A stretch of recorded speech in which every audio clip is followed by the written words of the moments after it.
like? Wow, not what I expected. Think where this must have been.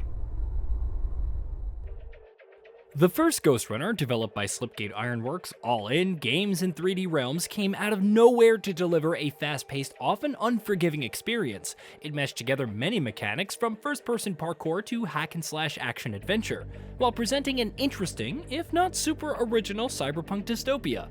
The speedrunning nature of the game also encouraged replaying levels for better times and truly mastering the experience.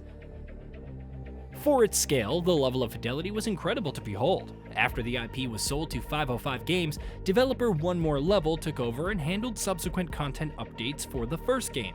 The sequel was also announced, and it's finally upon us. It offers a larger scale and brand new mechanics, new enemies, and an expansion to the overall lore while tweaking and expanding its base gameplay.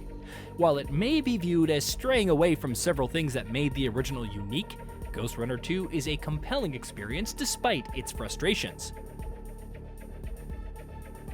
1 year after the first game's events, Dharma Tower is in near constant upheaval as rival gangs and factions attempt to one-up each other.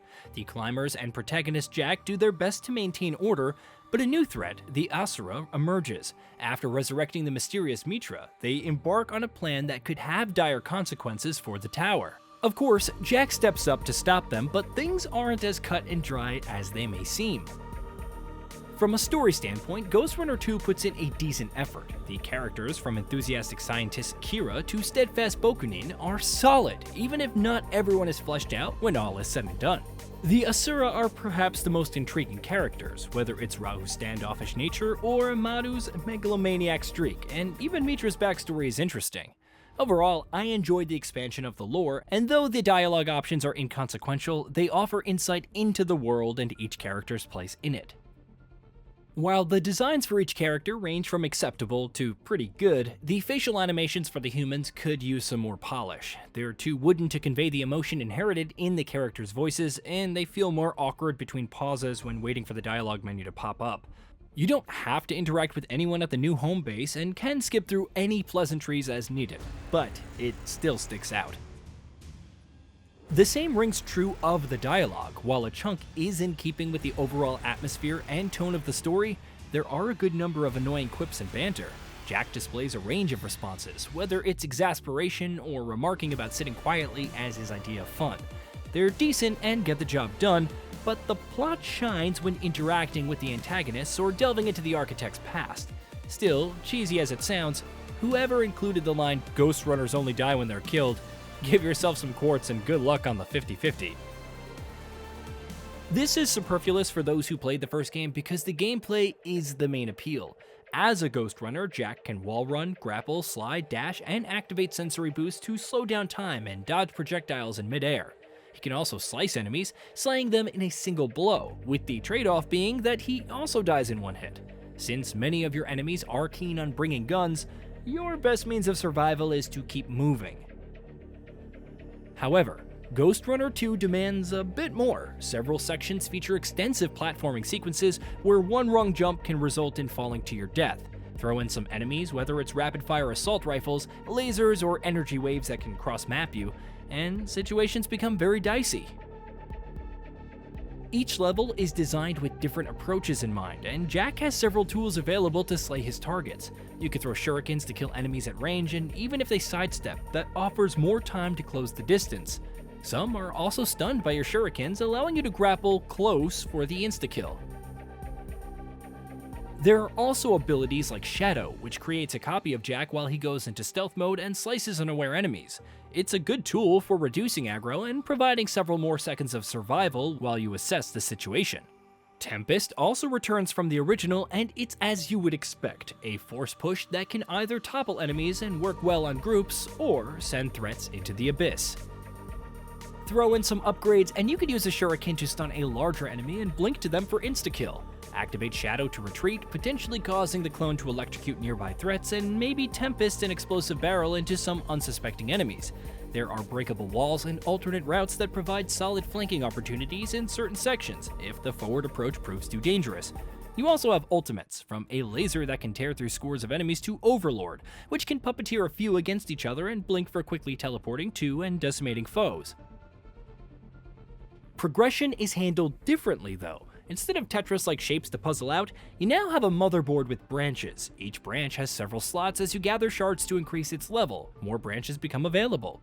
Upon unlocking a skill, you can slot it into any empty slot. The catch is that skills of different categories can be slotted into the same branch. Initially, this means arranging the necessary skills in different branches to avoid clashes, but you can eventually unlock an upgrade that lets you slot any skill anywhere. However, you also need to consider the install cost of each skill since there is a limited amount. While it's not nearly as fancy as the original progression system, the motherboard is straightforward enough, offering freedom of choice while forcing you to make some hard choices. If that weren't enough, certain skills have trade-offs, like being able to launch 3 shurikens instead of 1 at a time, but the energy cost is 30% higher, or dashing making you invulnerable to projectiles and melee attacks but costing 10% more stamina. To the credit of developer One More Level, each chapter utilizes your base movement skills in familiar and uniquely interesting ways. One moment you could be traversing the cyber void and hacking into it to activate walls to run on platforms to dash. The next could involve pushing cranes around to create points to grapple across. There is a healthy amount of variety, and most of it feels in keeping with the traversal and combat. The new blocking mechanic is also well implemented, proving some additional survivability, but best used with your movement. Standing still is a death sentence, especially since your stamina can run out quickly. You will die eventually, but that's okay since you return to the action very quickly. The smooth controls also help since it's easy to string together wall runs, dashes, and grapples while chopping up enemies. Your mileage may vary at the checkpoints. They feel appropriate in some boss encounters, ensuring that you don't have to keep repeating the entire sections because you made one mistake. However, you feel the burn when attempting to clear a room with several enemies. Die once, even if it's to the last foe, and you must do it all over again.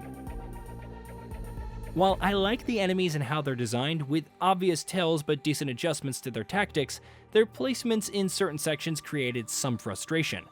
I can deal with facing multiple threats, but getting killed from across the map by an energy wave or a laser just feels lame. They're not overly difficult to deal with and pose a decent challenge with a balanced number of enemies. It's only when the game throws multiple types of enemies with long-range capabilities that they feel unfair. On the bright side, some new enemy types, like the synths encountered in the Wasteland, are fun to fight against, even if their gun-toting fodder is recycled from the tower. I won't go into much detail about the bosses, but there are some fantastic encounters. The biggest new addition to Ghostrunner 2 is the motorcycle, which Jak uses in fast-paced vehicular sections and to traverse the world outside the tower. These levels are significantly larger in scale than anything from the previous game. While it feels good enough to control, backing it up is a pain, but still realistic. The overall flow of these stages may not gel with everyone. The very first motorcycle section involves pursuing Mitra out of the tower. It was featured in the demo and is quite spectacular once you get used to controlling the bike. However, racing through the wasteland and passing nondescript buildings, stopping at intervals to open the way forward, it can get a bit tedious. Another section involves venturing to 3 different towers and into the cyber void, which is a better experience overall. My only other complaint about the bike is its weapons, which have a slight deployment delay before they can begin firing. When dealing with creeps approaching at high speeds, it's awkward to fire off at times. There's another traversal mechanic encountered late into the game, which I won't spoil. It takes a bit of getting used to, but it feels quite good, almost transforming the movement that you've gotten used to up to that point. In terms of presentation, Ghostrunner 2 looks great. The neon lights and dark alleys of the tower feel as lively as ever, reinforcing the dark future of humanity while still feeling sleek. I also appreciate the contrast of the outside. It's barren and bleak, but the ruins are varied enough to not get boring. While I did run into some performance issues while traversing the larger sections, knocking down a few settings to medium really fixed this immediately. The frame rate and optimization are smooth, even on a GeForce GTX 1060 6GB. As for the soundtrack, it's pretty good overall. The synthwave feels on point throughout, whether it's the steady beats as you casually parkour and murder enemies, or the fast-paced tracks that hit during boss fights. The original Ghostrunner had its fair share of issues with clipping and jank, and while the sequel feels polished enough, some unfortunate jank rears its head on occasion. While I didn't face any issues with falling through the level, some problems emerged when using Blink as an ultimate.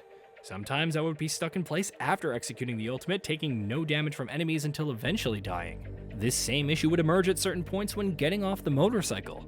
It was an option, and I could very much stop, but since it wasn't intended, movement was impossible.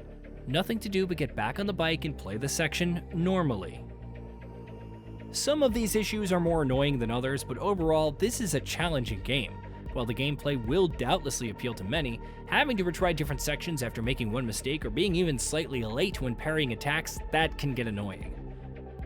After completing the game, you can return to previous stages and try to get a better time or scout for collectibles like sword and weapon skins, motherboard shards, artifacts, and whatnot. The optional challenges at certain points are also cool, providing some interesting twists on existing layouts. And there's even an optional roguelite mode called roguerunner.exe, with branching paths, upgrades, and different areas. It's a little more than 4 stages to complete throughout a run, but it is an interesting side activity. Hopefully, it gets expanded upon in future updates. If you enjoyed the original or the demo, Ghostrunner 2 is a worthy follow-up. It looks great and controls well while delivering some stellar level design and boss fights. Even if some sections can feel overtuned in terms of enemies, the occasional jank emerges, or your human allies stare into your very soul with their near-blank expressions, this is a fast-paced action-adventure that shouldn't be missed, if you can deal with the constant respawning.